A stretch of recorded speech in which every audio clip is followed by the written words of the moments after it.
happened, actually, it was fairly recently. It was back in about June, if I'm memory serves me correctly. We had one of our vehicles. Driver was complaining that he was losing power, but there was no check engine lights. There were no geotab alerts or anything to that effect. However, I logged in under Pitstop, and which is all part of the same geotab dashboard, is all integrated, which is a phenomenal feature. So I was able to determine that I had some codes and that I had some significant issues, and it was referring to the EGR valve actuator was failing, but it wasn't throwing a check engine light. It wasn't throwing any kind of codes on anything. So I reached out to Pitstop guys and said, hey, like, can you interpret this a little bit better for me? And they said, yeah, well, it's this. It's exactly what you thought it was, which was the EGR valve actuator. And they said, it's going to fail.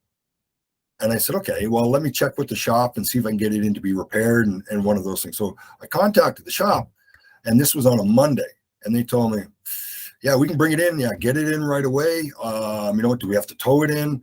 But we don't have a subunit for you, and I couldn't find a rental anywhere. So I reached back to Pitstop guys, and I checked with them, and they said, Alan, I think we got about 4 days on this, maybe 5. Before it goes into complete failure. Now, the difference is whether I brought it in on the Monday or if I brought the truck in on the Friday, the repair is the exact same. The only difference is I don't have a rental or a subunit available on the Monday. I might get one on the Friday. So I told my driver to just keep running it till he couldn't run it. We weren't going to damage the motor. The part was already going to have to be replaced anyway. So what we did was we kept running it. And on Friday morning at about 10 o'clock in the morning, I got a phone call from the driver telling me, yeah, my truck's shut down, full D rate, side of the road. And it's okay, we'll send a tow truck.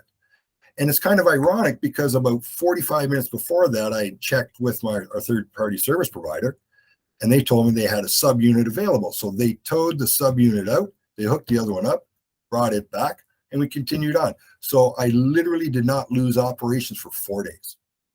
That paid for the whole thing for the year. There's been some other things too, like for example, batteries. They can predict it's approximately about, give or take a little bit, about 7 days prior to the batteries failing. So for some of our terminals, which are further north of Toronto, I have some critical concerns about the vehicles not starting in the cold weather. So if I'm having battery issues, I just automatically replace the batteries. And so last winter, I think we probably reduced our no starts by probably about 75%.